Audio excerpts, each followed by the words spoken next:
வணக்கம் குருஜி. வணக்கம் சார். ஜூலை மாத ராசி பலன். இந்த ஜூலை மாதம் ஒரு இன்ட்ரோ, கிரக நிலைகள் எப்படி இருக்குது அப்படின்றது சொல்லுங்கள். ஆன்மீகம் ப்ளஸ் நேயர்கள் எல்லாருக்கும் ஜோதிட குருஜியின் இனிய வணக்கங்கள், வாழ்த்துக்கள், ஆசீர்வாதங்கள். எல்லாரும் நிறைய பேர் சப்ஸ்கிரைப் பண்ணியிருக்கீங்க. எல்லா ப்ரோக்ராமும் ஸ்கிப் பண்ணாமல் பாருங்கள். அப்போ தான் ஏதாவது ஒரு இடத்துல உங்களுக்கு பாயிண்ட்ஸ் கிடைக்கும். ஒன்று. ரெண்டாவது, எனக்கு இது நடக்கலை, உனக்கு இது நடக்கலை அப்படின்னு சில பேர் கேட்குறீங்க. அவங்கெல்லாம் அவங்களோட சுய ஜாதகம் பார்த்தா தான் என்ன ப்ராப்ளம்னு தெரியும். மற்றபடி இது கோச்சார பலன்கள்.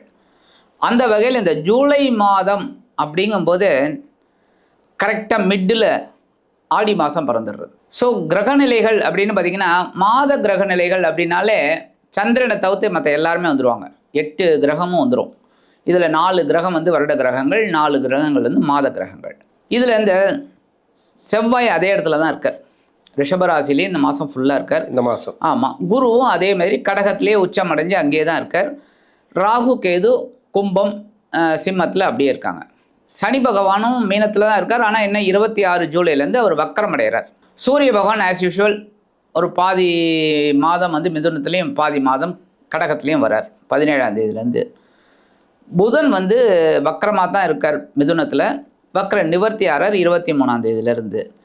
அதுக்கப்புறம் முக்கியமான ஆள் சுக்கிர பகவான், சந்தோஷக்காரகன். இந்த சுக்கிர பகவான் ஒரு 3 நாள் தான் இதில் கடகத்தில் இருக்கார், அதான் மாத ஆரம்பத்தில். ஆமாம். அப்புறம் ஒரு 4ஆம் தேதியிலேருந்து அவர் சிம்மத்துக்கு கேதுவோடு சேர்ந்துடுறார். இந்த சூரிய பகவானும் கடகத்தில் குருவோடு சேர்ந்துடுறார். ஸோ இந்த மாதிரியான கிரக அமைப்புகள் தான் இந்த மாதம். இந்த மாதம் ஒவ்வொரு ராசிக்கும் என்னென்ன பலாபலன்கள் அப்படிங்கிறத பற்றி நம்ம இப்போ பார்ப்போம். துளாராசி. இந்த துளாராசிக்காரர்களுக்கு 8ல் செவ்வாய் இருக்கிறார் இந்த ஜூலை மாதத்தை பொறுத்த வரைக்கும். 6ஆம் இடத்துல சனி, 6, 8, 10ஆம் இடத்துல சூரியன் குரு சேர்க்கை, அதாவது 15 நாளுக்கு பிறகு. இது எப்படி இருக்கும் இந்த துளாராசிக்கு இந்த ஜூலை மாதம்? துலாம் ராசி நேயர்களுக்கு இந்த ஜூலை மாதம் கடுமையான உழைப்பின் பேரில் இவர்கள் வெற்றி வாய்ப்பை பெறக்கூடியவர்கள் அந்த மாதமாக இருக்கும். ஏன் அப்படின்னா, சனி பகவான் 6ஆம் இடத்துல வந்ததுலேருந்து தைரியம் உங்களுக்கு இருக்குது, எதையும் சமாளிக்கலாம் அப்படிங்கிற மாதிரி. ஆனால் இவங்களுக்கு ஒரே மைனஸ் பாயிண்ட் என்னென்னா கடன் தாங்க. முன்னாடியே நான் உங்களுக்கு சொல்லிடுறேன், நீங்கள் எப்போவுமே கேட்பீங்க, நான் முன்னாடியே சொல்லிடுறேன். ஏன்னா கடன் தான் இவங்களுக்கு. கடன் பட்டார் நெஞ்சம் போல் கலங்கினான் இலங்கை வேந்தன்கிற மாதிரி இவங்களுக்கு கஷ்டமே பார்த்திங்கன்னா கடன் தான். அந்த கடனை இவங்களே ஏற்படுத்திக்கிறது தான், வேறு யாரும் கிடையாது. அந்த சொல்லுவாங்க பாருங்கள், சொந்த காசில் சூனியம் வச்சுக்கிறது, அந்த மாதிரி இவங்களே தான் எல்லாம். அப்போ இந்த கடன் இடத்துல பகை ருண ரோகம் அப்படிங்கிற 6ஆம் இடத்துல சனி இருக்கிறது விசேஷம். ஏன்னா இந்த சனி பகவான் இவங்க ராசியில் தான் உச்சம் அடைகிறார். ஸோ துலாம் ராசிக்காரர்களுக்கு கடனை அடைக்கக்கூடிய ஒரு சூழலை சனி பகவான் கொடுப்பார். அதற்குண்டான ஒரு வேலைகளை இந்த குரு பகவான் 10ஆம் இடத்துல இருந்து கொடுக்க போகிறார், கொடுத்துக்கிட்டு இருக்கார் 10ஆம் இடத்துல. ஏன்னா 10ஆம் இடம்ங்கிறது தொழில் ஸ்தானம், கர்மஸ்தானம். ஸோ அந்த இடத்துல அவங்களுக்கு கர்மம் அப்படின்னாலே நிறைய பேருக்கு ஒரு தப்பான அபிப்பிராயம் இருக்குது. கர்மம் அப்படின்னாலே இந்த அபரகாரியம் பண்ணுறோம் பார்த்தீங்களா, அதாவது இறப்பு, அந்த கர்மம் அப்படின்னு நினச்சிக்கிறாங்க. அந்த கர்மம் கிடையாது. கர்மமே அது மாதிரி அது கிடையாது. கர்மம் அப்படின்னா தொழில், தொழில் எந்த இதாக. ஆமாம், அதனால தான் கர்மஸ்தானம்ங்கிறது. அப்போ இந்த 10ஆம் இடத்துல இருக்கிற குரு இவங்களுக்கு பார்த்தீங்கன்னா 3, 6 குடையவன். 3, 6 குடையவன் 10ஆம் இடத்துல இருக்கார். பார்வை பார்த்தீங்கன்னா 2, 4, 6ல் விழருது. ஸோ எப்படிப்பட்ட ஒரு சூழல்லையும் உத்தியோகத்தில் தொழில் வியாபாரத்தில் இவங்க நிதானமாக கவனமாக பொறுமையாக அழகாக வேலை செஞ்சாங்கன்னா ஒரு வருமானம் வரும். அந்த வருமானத்தை வச்சுட்டு கடன் அடைக்கும், கண்டிப்பாக அடைக்கலாம். ஸோ கடன் சுமை குறையக்கூடிய ஒரு இது. அதே சமயம் அஷ்டமஸ்தானத்தில் செவ்வாய் இவங்களுக்கு 2, 7 குடையவன். தனவக்காரகனே இவர் தான், தனவாக்கு குடும்பஸ்தானாதிபதி. அப்போ 7ஆம் அதிபதியும் இவர் தான். ஸோ நண்பர்கள் விஷயத்தில் கொஞ்சம் கவனமாக இருக்கணும். வாழ்க்கை துணையோட உடல் ஆரோக்கியத்தில் கவனமாக இருக்கணும். ஒரு சின்ன விஷயம் அப்படின்னாலும் அது எடுத்து கரெக்ட் பண்ணிக்கிறது நல்லது. இருந்தாலும் இவங்களுக்கு பார்த்திங்கன்னா இந்த அஷ்டமஸ்தானத்தில் இந்த செவ்வாய் இவங்களோட 2ஆம் இடத்தை பார்க்குறார், 3ஆம் இடத்தையும் பார்க்குறார். டென்ஷன் தான் வருமானத்தில். எப்படி அப்படின்னா, ஆனால் அந்த 2ஆம் இடத்தை குருவும் பார்க்குறார். ஸோ வருமானத்தில் இவங்க எந்த அளவுக்கு உழைச்சாங்களோ அந்த வருமானம் வரும். ஆனால் 3ஆம் இடத்தை பார்க்குறார். உடன்பிறப்புகள் மூலமாக கொஞ்சம் குழப்பம் இருக்கும், தொடர்புகள் மூலமாக குழப்பம் இருக்கும். சண்டை சச்சரவு வீட்டில் பார்த்தீங்கன்னா அதான் உங்களுக்கு வேறு ஒன்றுமே கிடையாது. உடன்பிறப்பு ஒன்றுமே இல்லாமலாம் கொஞ்சம் குடும்பத்தில் சண்டை இருக்கிறதுக்கு வாய்ப்பு இருக்குது. ஸோ அதெல்லாம் இவங்க மீட் அவுட் பண்ணாங்கனாலே போகும். சரி, இப்போ 9ஆம் இடத்துல சூரியன் இருக்கார் மாத ஆரம்பத்தில். இவங்களுக்கு சூரியன் லாபாதிபதி. நிறைய பேர் சொல்லுவாங்க சரராசிக்கு வந்து பாதகாதிபதி அப்படின்னு. லக்னம் விஷயந்தான் நம்ம பேசணும். பாதகாதிபதி சாதகாதிபதி எல்லாம் அதான். பட் இந்த சுக்கிரனுக்கு சூரியன் வந்து பகை அப்படின்னாலும் சூரியனுக்கு சுக்கிரன் பகை கிடையாது. அதான் இங்கே ஒரு பெரிய விஷயம் ஜோதிடத்தில். சுக்கிரனுக்கு சூரியன் பகை, ஆனால் சூரியனுக்கு சுக்கிரன் பகை கிடையாது. அப்போ இந்த சூரியன் வந்து 9ஆம் இடத்துல இருக்கிறது ரொம்ப விசேஷம்தான். பரவாயில்ல, ஏன்னா 7, 8ல் இருக்கும்போது இவங்களுக்கு ஒரு டென்ஷனை கொடுத்தாங்க. அவர் இப்போ 9ஆம் இடத்துல இருந்துக்கிட்டு ஓரளவுக்கு நன்மைகளை பாக்கியங்களை அனுபவிக்கக்கூடிய ஒரு யோகத்தையும் இவங்க கொடுத்துட்ருக்காரு. அவர் இப்போ என்ன பண்ண போகிறார், புதன் வந்து அங்கே வந்து வக்கரம் அடைஞ்சிருக்கார். எங்கள் இந்த 9, 12 கூடிய அதிபதி 9ஆம் இடத்துல வக்கரத்தில் இருக்கார். என்ன இருந்தாலும் பரவாயில்ல, அந்த புதனோட வேலையை சூரியன் செஞ்சுட்டு இருக்கார். ஸோ ஒன்றும் இது இல்லை, அறிவுபூர்வமாக சில வேலைகளை இவங்க செஞ்சிட்டு இருக்காங்க. அதற்குண்டான ஒரு வருமானம் வந்துட்டு இருக்கு. இப்போ 23ஆம் தேதியிலேருந்து இந்த புதனும் வக்கர நிவர்த்தி ஆகிறது இவங்களுக்கு ப்ளஸ் பாயிண்ட்டு. அடுத்து நேராக 10ஆம் இடத்துக்கு வந்தீங்கன்னாக்கா 10ஆம் இடத்துல குரு இருக்கார். குரு மாற்றம் வந்ததுலேருந்தே நிறைய பேருக்கு உத்தியோக மாற்றம், தொழில் மாற்றம் அப்படின்னு ஏகப்பட்ட சொல்லணும் அப்படின்னா கப்சாக்கள்னே சொல்லலாம். அந்த மாதிரிலாம் நிறைய பேருக்கு நடக்கலை. நான் பார்த்த அளவில் அந்த அளவுக்குலாம் நடக்கலை. உத்தியோகத்தில் உயர்வுகள் வந்திருக்கு, அதுவும் மாற்றம் தானே. ஆமாம். இப்போ ஒன்றும் இல்லைங்க, இப்போ நம்ம இந்த சேரில் உட்காந்து பேசிகிட்டு இருக்கோம். நாளைக்கு வந்து ஒரு பெரிய ரிவால்விங் சேர் அதெல்லாம் போட்டிங்கன்னா மாற்றம். ஆமாம், கண்டிப்பாக. ஒரு சேர் பொசிஷன் மாறுறது தானே. அந்த பொசிஷன் மாறினாலே மாறினது தான், அதான் மாற்றம். அந்த மாதிரி நிறைய பேருக்கு மாற்றம் நடந்திருக்கு. அசிஸ்டன்ட் மேனேஜராக இருக்கிறவன் மேனேஜர் ஆகியிருக்கான். என்ன சாதாரணமாக இருந்தவங்கலாம் கிளர்க்கெல்லாம் வந்து கேஷியர் ஆகியிருக்காங்க. இந்த மாதிரி ஒரு மாற்றங்கள் கிடச்சிருக்கு ஒன்று. அதேமாதிரி தொழில் வியாபாரம் சாதாரணமாக இந்த துலாம் ராசி நேயர்களுக்கு தொழில் வந்து கரெக்டாக இருக்கான்னா அவங்க ஜாதகத்தை பார்த்து தான் கரெக்ட் பண்ணிக்கணும். ஏன் அப்படின்னா நிறைய பேருக்கு தொழில் அமையாது. ஏன்னா இவங்க நம்பி ஏமாறுறவங்க. அப்போ நம்பும்போது ஏமாற்றம் வரும். அப்போ இவங்க கரெக்டாக கேர் எடுத்து இவங்க பண்ணுறது நல்லது.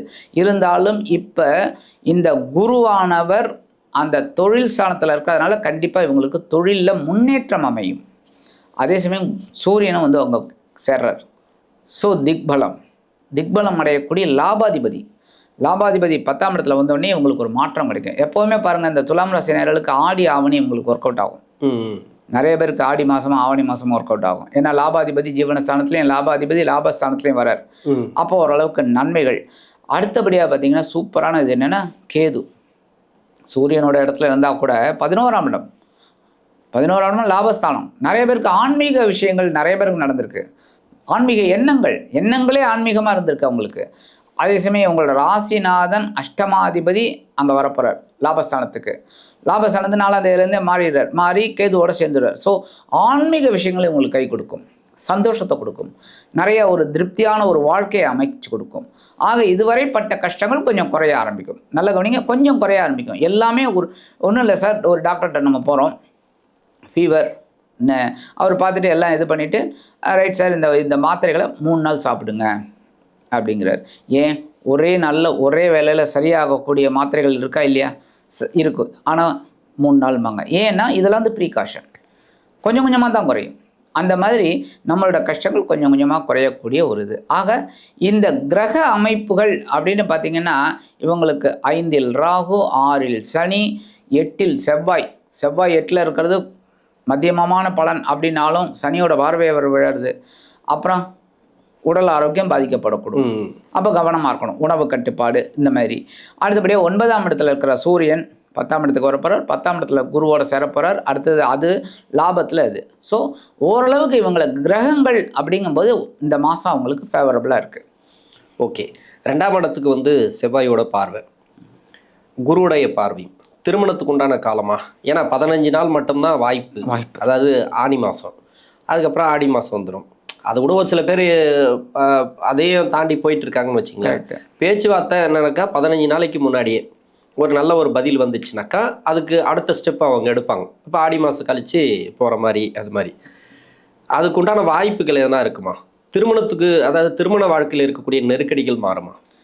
இப்போ திருமண யோகம் அப்படின்னு பார்த்தீங்கன்னா ஒரு 4 இடம் நம்ம யோசிப்போம். கரெக்டாக 2, 4, 7, 8 இது நம்ம திருமண பந்தத்துக்கு எடுப்போம். 2ஆம் இடத்துல குருவோட பார்வை விழுது. குரு பலம் இல்லைனாலும், ஸ்தான பலம் இல்லைனாலும் 2ஆம் இடத்துல விழுது. ஆனால் அதே சமயம் அஷ்டம ராசியில் இருக்கிற செவ்வாயோட பார்வையும் விழுது. அடுத்தபடியாக இப்போ 4ஆம் இடத்துல ஒரு பார்வை, குரு பலம், பார்வை பலம் இருக்குது 4ஆம் இடம். அடுத்தபடியாக பார்த்தீங்கன்னா 7ஆம் இடத்துல ஒன்றும் இல்லை, விழலை. ஆனால் 8ஆம் இடம்ங்கிற சொல்லக்கூடிய அஷ்டமஸ்தானத்தில் செவ்வாய் உட்காந்துட்டுருக்கார், மங்களகாரகன். யார் இவங்களுக்கு பார்த்தீங்கன்னா 2, 7 கூடையவன், கலத்திராதிபதியே 8ஆம் இடத்துல உட்காந்துட்டுருக்கார். என்ன ஸோ திருமண தடையை ஏற்படுத்துவார். ஆனால் குருவோட 4ஆம் பார்வை, அதாவது 4ஆம் இடத்து பார்வை, இவங்களுக்கு ஒரு நிவர்த்தி ஆகிறதுக்கு வாய்ப்பு இருக்குது. ஸோ நீண்ட நாட்களாக நடைபெறாத திருமணம் டக்குன்னு நடந்துடும். சாதாரண இவங்க நினச்சே பார்க்க மாட்டாங்க. இந்த பிள்ளைக்கு எங்கடா கல்யாணம் ஆக போகுது, நம்மளும் பார்த்துட்டு இருக்கோம் 4 வருஷமா அப்படின்னு நினச்சிட்டு இருக்கிறவங்களுக்கு டக்குன்னு முடிஞ்சிடும். ஏதோ ஒன்று பார்ப்பாங்க, முடிஞ்சு போயிடும். ஆனால் இப்போ பார்க்குறவங்களுக்கு கொஞ்சம் தடை ஏற்படுறதுக்கு வாய்ப்பு இருக்குது. ஓகே. பரிகாரம், இந்த துளாராசிக்கு உண்டான பரிகாரம் இந்த மாதத்துக்கு. துலாம் ராசிக்கு இப்போ அம்மன் வழிபாடு தான் ரொம்ப கை கொடுக்கும். ஏன்னா 5ஆம் இடத்துல ராகு குழப்பத்தை கொடுத்துட்டுருக்கார் ஏதாவது ஒரு விஷயத்தில். அதாவது இந்த பிரபஞ்சத்தில் விஷயங்கள் அப்படின்னு பார்த்திங்கன்னா ஒரு மனிதனுக்கு ஏகப்பட்ட விஷயங்கள் இருக்குது. கரெக்டாக உத்தியோகம், தொழில் வியாபாரம், படிப்பு, அப்புறம் திருமணம், குழந்தை, இப்படி நீங்கள் ஒன்று ஒன்றா எடுத்தால் ஒன்று ஒன்றா போய்கிட்டே இருக்கும். நீண்டு ஒரு பக்கம் எழுத முடியாது, அந்த அளவுக்கு விஷயங்கள் நிறையா இருக்குது. அப்போ இவங்களுக்கு 5ஆம் இடத்துல இருக்கிற ராகு ஏதோ ஒரு விஷயத்தில் ஒரு குழப்பத்தை கொடுத்துட்டுருக்கார்.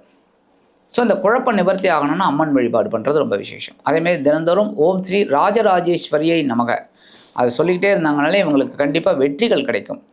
ஆக இந்த சின்ன பரிகாரம் இவங்க பண்ணாலே இந்த துலாம் ராசினியர்களுக்கு ஜூலை மாதம் ஒரு அதிரடி மாற்றம் கிடைக்கக்கூடிய ஒரு மாதமாக கண்டிப்பாக அமையும் என்று கூறி விடைபெறுகிறேன். நன்றி. நன்றி.